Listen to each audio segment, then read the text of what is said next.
introduction to the SEN Toolkit webinar. Though there's actually a lot more to the session today, as Emma is also going to consider the review of different forms of assessment data to identify at-risk students, the use of contextual evidence to inform next steps, the SEN Toolkit itself and the consideration of the logistics around the administration of assessments within that toolkit, and also typical pathways of testing. Emma Dibden will lead the session today. Emma was previously Head of Learning Support and Strategic Leader of Inclusion at Jumeirah English Speaking School in Dubai, which you may know as Just Dubai, and is now Inclusion and Attendance Manager in a school in the UK. Emma's got extensive experience and has developed inclusion and SEND policy, procedure, provision through her strategic leadership responsibility across Just Dubai, amongst many other proficiencies as well displayed in her career. She's worked with key stakeholders to make meaningful changes that reflect the ethos of inclusion within both schools and wider community. So, Emma, over to you. Thank you. Thank you. Good morning, everybody. So I'm going to start the session today by giving a brief overview of what I hope I will cover in the briefest of sessions. So I'm going to begin by considering the identification of need as a multi-stage approach. Assessments provide an important layer of evidence. So hopefully SENCOs and learning support staff that are joining me today will have an introduction to the assessment toolkit and how it might be used with students. Assessment choices should be informed by indicators. So we need to consider the what and the why we're testing. What are the perceived barriers that you may have identified from the data you have to hand? And why is it that the student appears to be resistant to the strategies that you've already put in place? The assessment toolkit is very comprehensive. There are 9 tests in there for secondary that include things to test literacy related difficulties and working memory, resilience and such, and 12 for primary, which include things like speech and language assessments or phonological awareness tests or something to do with number. I'm going to dig a little bit deeper into that in a short while. I consider these tests and assessments to be useful for 3 areas. The one that we're focusing on today is the identification of potential needs. However, these tests and the results that come from them can also help to guide next steps for learning and also, and importantly, to monitor the impact of intervention. So hopefully by the end of this session, you'll get a sense of how that toolkit can be used and understand how the information is going to support planning for those next steps and common barriers to learning like dyslexia, areas of literacy, numeracy, mental health and well-being.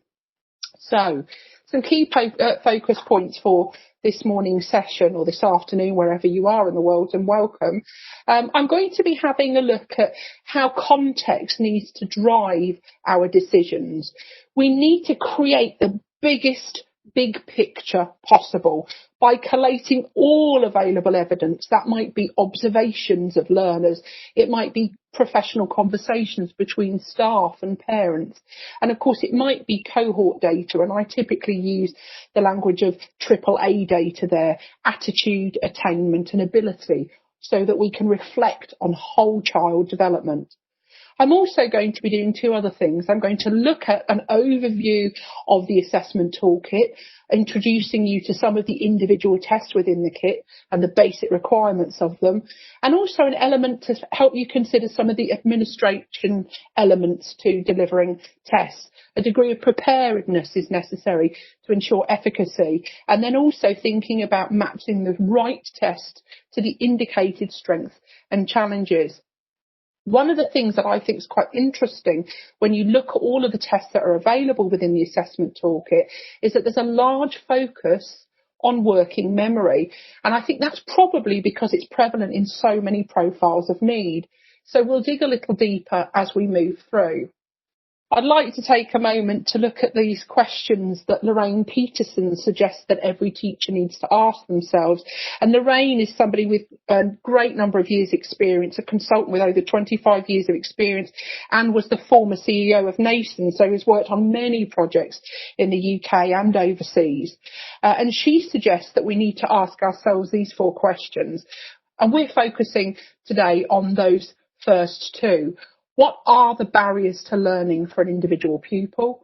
And how do we know what will be the most effective interventions to support the individual differences that they experience? And hopefully we'll include some information regarding those second 2 questions in later sessions. So let's start with context-driven decisions. And by that I mean, what do we already know about the student? So it's important that we consider all available information. That might be summative and formative assessment. So we're looking at, again, I mentioned that AAA data, which you can see referenced there in the top right corner. Attainment, attitude and ability. And I'll talk a little bit more about that soon. There are many pieces to the puzzle when we're considering potential barriers, and all must be considered in order to contextualise our judgments and to guide effective decisions for next steps in testing and in learning. And it's important that if we're going to spot those anomalies and explain those anomalies and establish what those barriers might be, we corroborate those judgments by speaking with multiple stakeholders. And they might be internal in our setting, but also external. They might include our teachers and specialist subjects, pastoral team, which might be a wellbeing lead or a counsellor. Importantly, of course, parents are in there, external services, I mentioned assessors and therapists, and most importantly, perhaps the student voice in amongst all of that. And we need to establish a detailed profile of strengths and challenges, the what and the why, and then scrutinise those judgments. Can we prove or disprove any of those discrepancies with our current evidence? And I would suggest that last point there refers to a tiered data group. Typically, I would look at students with potential barriers to need in 3 tiers. Those who are just flagging as potentially at risk, and what are we doing to respond to that? And then a group that I might refer to as targeted provision, those students that we're putting provision into place for in the hopes that we can close those gaps. And then, of course, those students you might formally be identifying as students experiencing SEN. So here you can see just a simple spreadsheet, not very sophisticated, but this is one of the many ways in which you might engage with your data. You can see here I'm using the progress tests and CAT4 as my summative data source. So those are helping me to look at attainment and ability that I mentioned previously. But you may well have alternative assessments that offer the same measures. And I'd like us to look at some children that might stand out in this data as we monitor their attainment and ability over time. So here are some examples. We can see that student A appears to have a CAT4 verbal score that's disparate to their progress test in English. There's also a low spatial score there.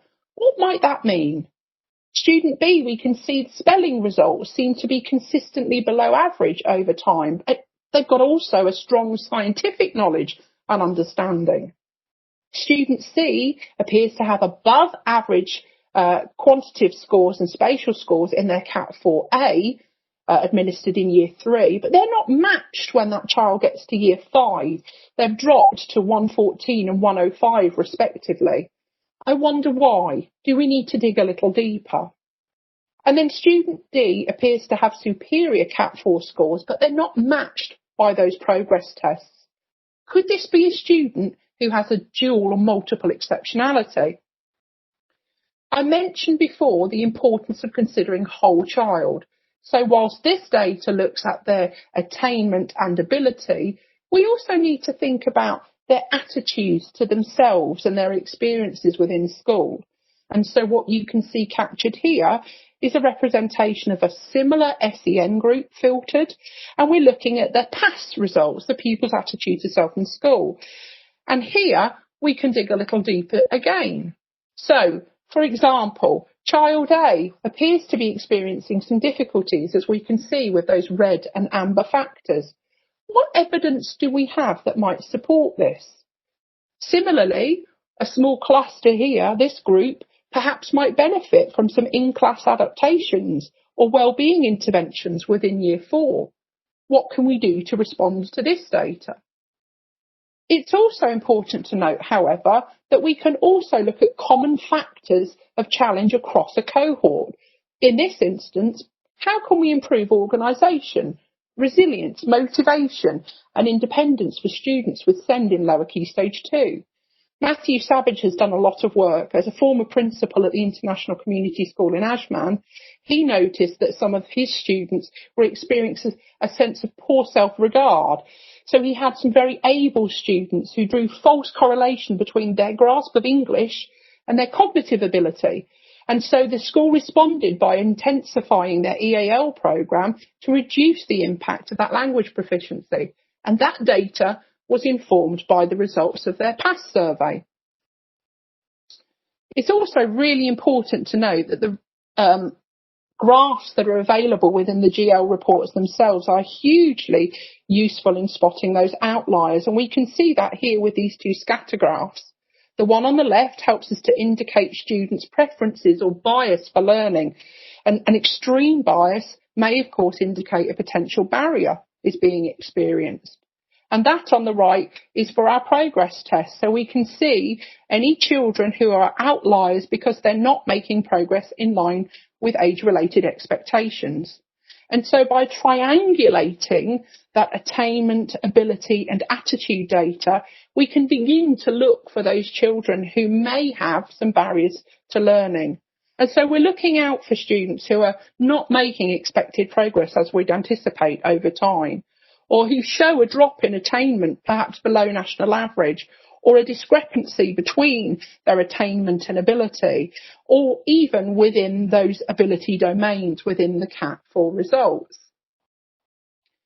In the event that we see a student experiencing any of those flags for concern, we might implement a checklist, and here's an exemplar shown on screen. This I would consider to be a general checklist, just a couple of pages as an example, that help us to understand a little bit more and reinforce some of that data that we have from assessments. I should note, checklists should be used cautiously, particularly any that are designed to identify specific profiles of need. It isn't really the place of a learning support team or a SENCO, unless of course we're qualified to do so, to identify formal profiles of need. However, they can provide some really useful diagnostic evidence to inform those observations and that data in order to build a big picture over time. So, thinking about that checklist, on the left here you can see some examples of the areas that you might cover therein, perhaps trying to establish barriers to language, expressive and receptive. Social skills may be an area of challenge, or working memory. And then once you have the information returned from that general checklist, it might lead to you completing some learning observations during specific activities, for example, or targeting provision, intervention, or as we're doing today, looking at additional screener assessments. So now we're going to spend a short period of time having a look at the assessment toolkit itself, and looking at what tests are included and how we might begin to use those. This really useful overview is available by following the link at the bottom of the screen. And here we can see in the secondary setting, there are 9 tests that cover 4 main areas of assessment. Barriers related to a potential profile of dyslexia, reading illiteracy, numeracy and working memory, and mental health and well-being. So you can see that multitude of support as we cover many areas. And in a moment, I'll focus on a few more tests in detail. But before I do, it's interesting to note that most of these assessments take a maximum of about 30 minutes, and many can be administered to groups. And a lot can be delivered by teachers, but some need a specialist assessor. Here you can see the primary settings, and there are 3 additional tests for primary settings. That's the COPS, the FAB, which is the phonological awareness battery, and the Welcome.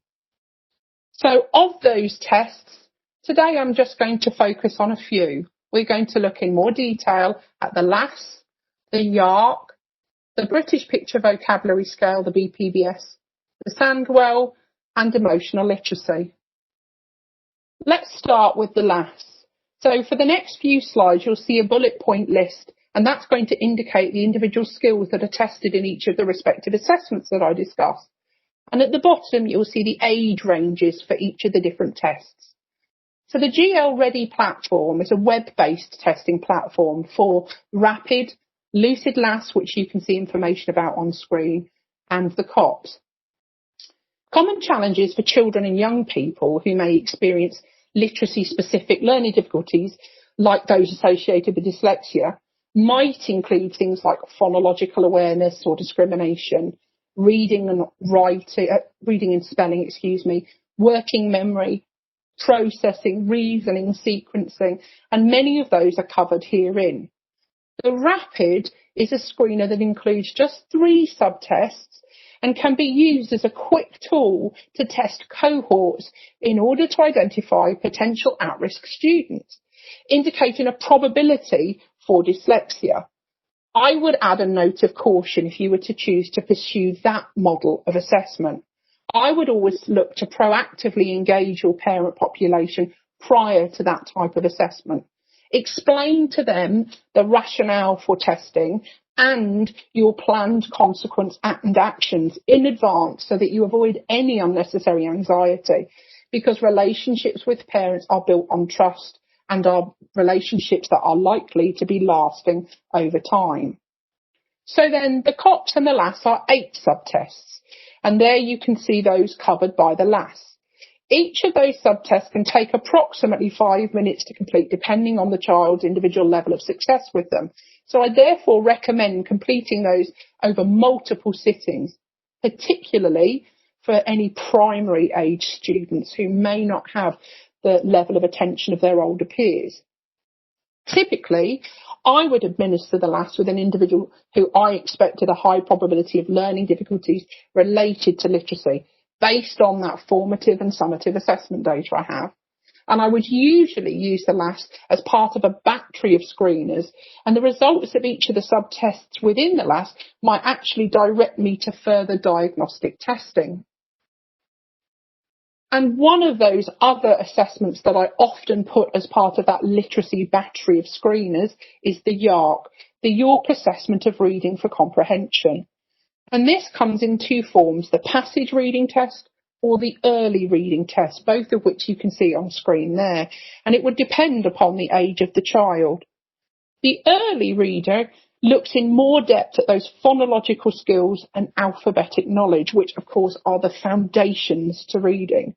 And then as you move into the passage reading, for primary, the children would read a series of fiction and non-fiction passages, and we're assessing their accuracy, their reading rate, and their comprehension. And we assess similarly with the secondary students, but their passages are designed for silent reading.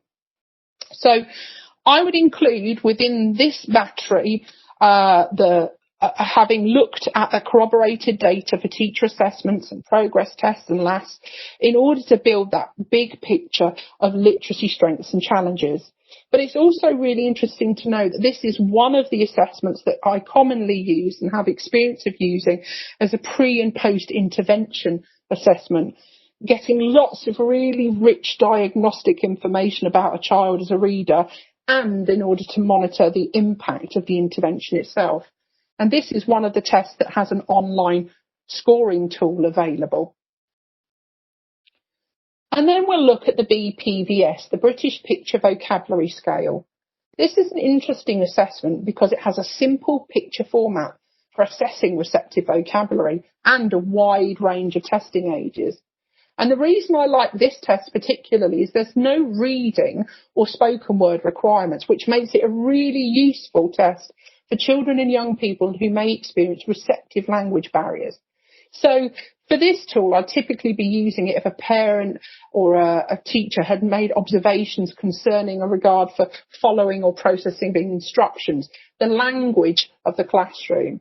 But it also might be used alongside the welcome to create a benchmark of vocabulary development in our early years, or to further investigate if I've got results from a YARC or a FAB test, and observations indicate during those assessments some challenges related to language.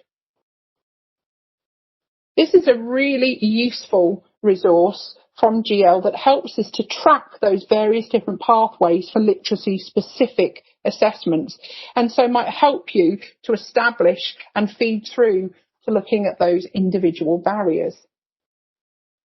Moving away from some of those literacy related tests, let's have a moment to look at the SENT, the Sandwell Early Numeracy Test, and there are two versions here to cover a wide age range. And these tests focus upon 5 basic strands of number skills: identification of numbers, oral counting, value and computation, object counting and language.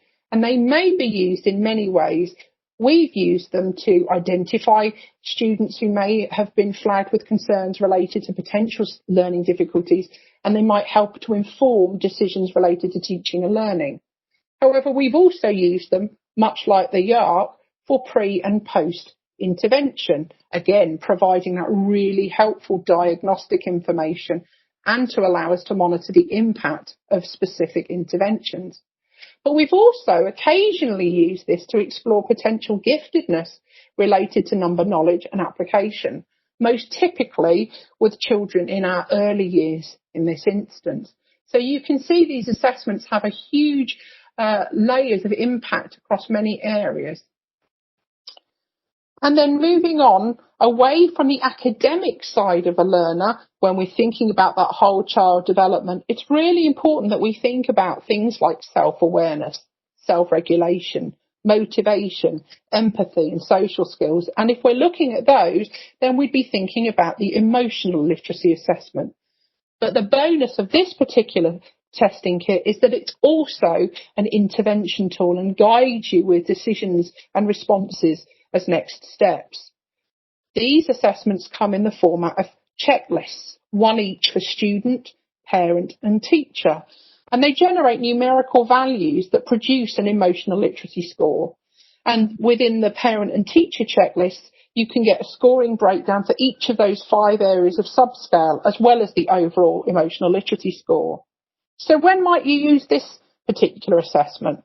Well, it might be done in response to observations raised by parents and teachers and concerns therein, or, as we saw before, some of those red factors within the past results we might want to further investigate. You might be looking to benchmark if you've got a population where social, emotional and mental health needs appear to be prevalent. Or you could again use it as a pre and post intervention assessment for interventions related to emotional literacy.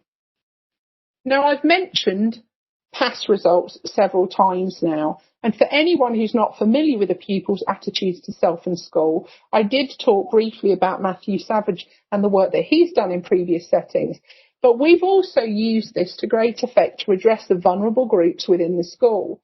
And I think it's important to note that there are 50 statements, 27 for pre-primary, where students respond with 4 possible responses. And it helps us to explore 9 different factors, which you can see listed there on the screen. And this invaluable information helps us to understand better the school experience through the eyes of our students, and can therefore inform designs for learning around personal, social and mental health areas of the curriculum. So as we move on to the final part of this morning's session, I want to give you some thoughts around the administration of assessments. How are we going to select and deliver those appropriate tests?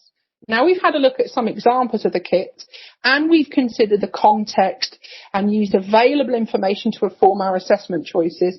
Let's think about how we actually deliver some of those tests. And I'm going to start by suggesting that there are several areas to consider in terms of the practicalities and logistics. I would always direct you to the individual test product guidance. There's lots of advice within the materials themselves, including information related to the administration and scoring of those tests. And it's really important to follow those scripts closely to ensure a standardised practice to make sure you get accuracy and validity to the data that you're pulling.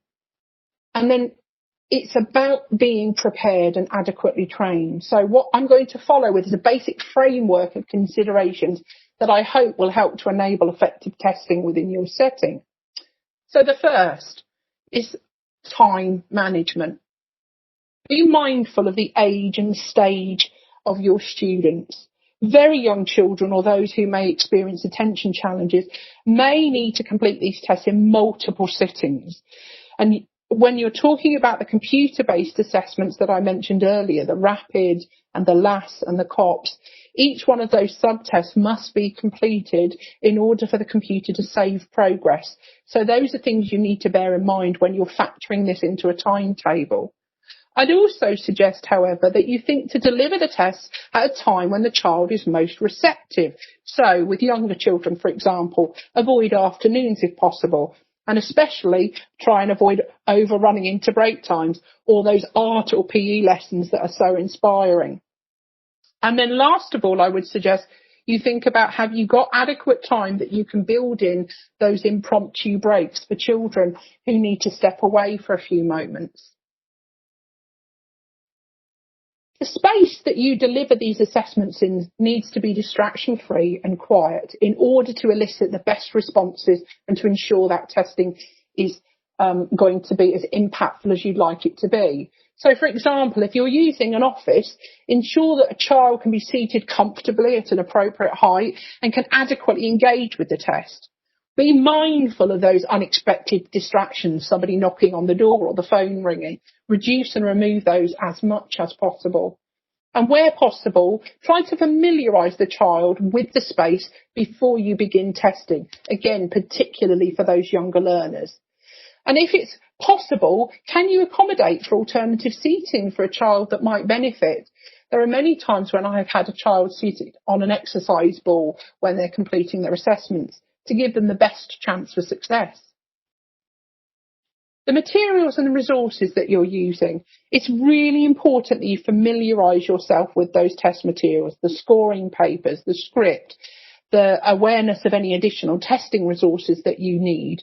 It's often useful, I've found, and I've done it several times myself, to observe an experienced practitioner with their permission, of course, and the permission of the child in order to do a trial run.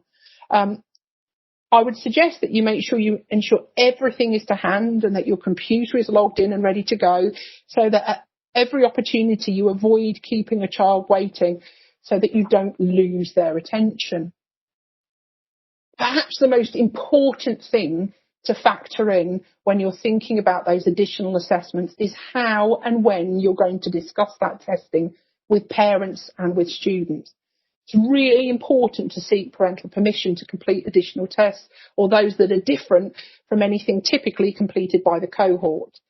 And we all ought to remember, and I'm sure we know as learning support staff, that parents are the experts on their children. They may provide powerful observations and context, personal circumstances or family histories of similar barriers that will guide and direct the decisions you make for testing. And then, of course, what will you tell the student? You need to think about an age and stage appropriate response, but you should also be considering parental wishes there.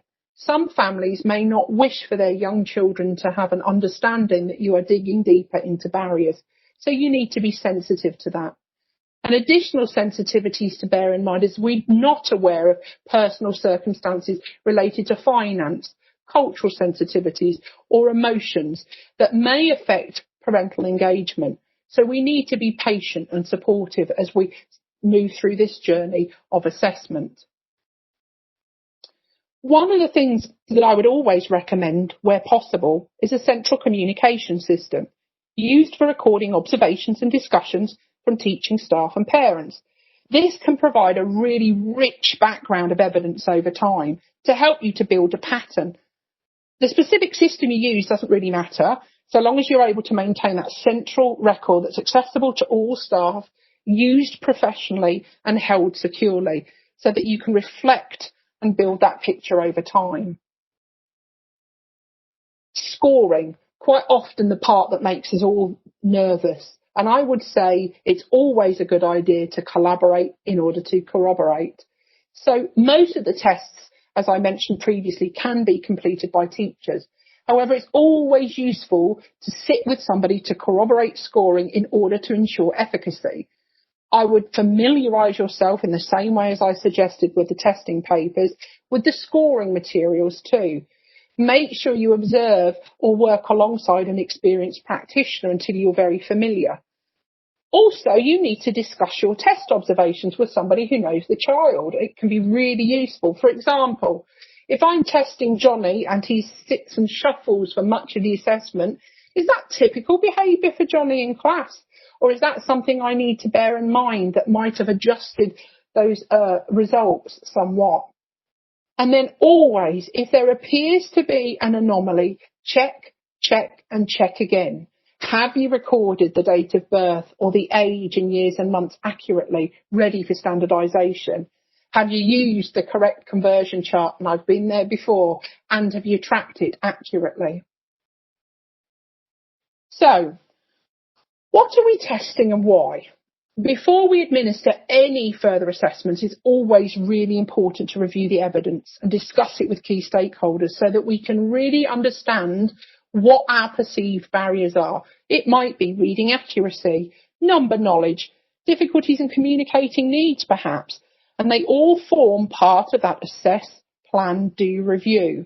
Even assessments of this nature need to be planned for so that we can make careful decisions as to the best moves forward. And I should note, we may have suspicions about the nature of need that we're observing, but there are many strengths and challenges that overlap into several potential profiles of SEN. So we always must avoid making assumptions, avoid drawing conclusions, and assimilating any diagnostic labels. So now we've explored several of the tests within the toolkit, let's look at some examples of application. And I'm going to share some pathways with you, having looked at some of those data flags. So here, for example, this child is in year 3 and it's term 2. And we can see there's a low verbal score, a discrepancy of 21 points between that and their spatial score. So I have some additional context from parents and teachers, and I understand that this child has difficulties following instructions and with learning readiness. They appear to lack fluency with reading, which teacher thinks is impacting their comprehension. They seem to have a poor retention and recall of spelling patterns and multiplication factors, and parents note that they can be poorly organised at home. So what assessments would I use? Well, in this instance, I think I would go to the YARC and LAS as my first port of call to assess reading accuracy, rate and comprehension, and to establish a profile of literacy strengths and challenges, which also includes that important component of working memory. And depending on those results, maybe I'll look at a phonological assessment or the British Picture Vocabulary Scale. I might then also look at some examples of writing over time and the impact of any previous intervention. Here's another child, this time in year 5, and it's term 1. And we can see a difference between their verbal and quantitative scores, both in the CAP 4A and 4B from year 3 and year 5. What's leading to those discrepancies between domains? So teacher and parent context might offer information that says they have difficulties with sequencing the alphabet or the months of the year. They have a strong reliance on concrete manipulative resources. So maybe they're using a number line a lot, or 100 square, or even their fingers for calculation. They seem to have a poor retention of number facts. Difficulties with mental computation, particularly in those time conditions. And it can take them a long time to get started to complete work, but they are fairly resilient. So in terms of my first steps for assessment, I would suggest the Sandwell Early Numeracy test to look at their profile of strengths and challenges with number skills, and then possibly the recall to look at potential working memory barriers that are being experienced. This child is a child in year 4, term 1.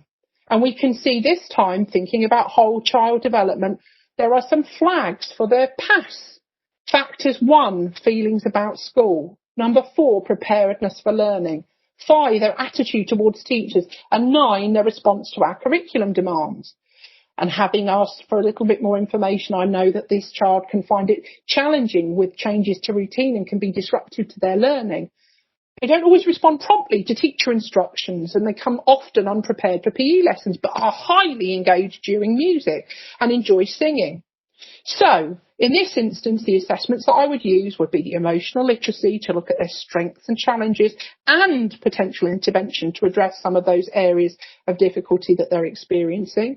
But I might also look at recall, because sometimes children who are becoming disengaged with their learning are such because they're having challenges with working memory related barriers.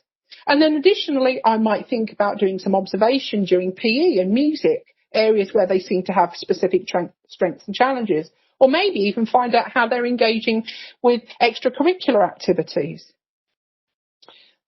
And this child, a student in year 4, this time it's year 3 and term 2, and there are significant discrepancies between their verbal CAT and their end of year progress test.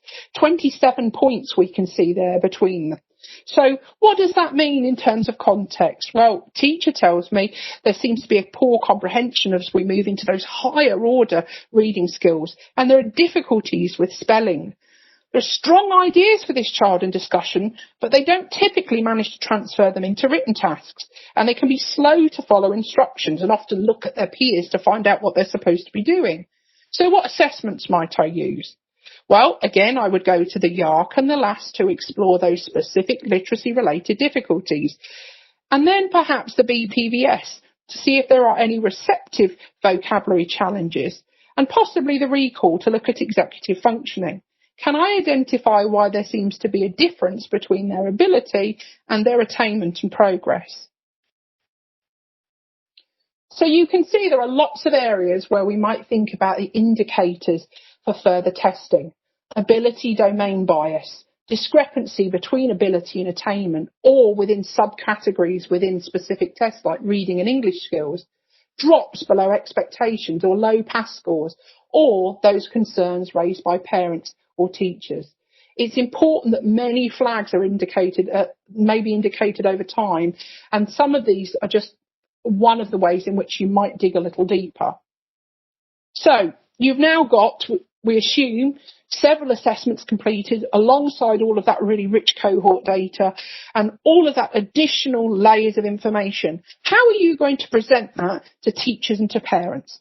Well, a profile summary report such as this might be really useful.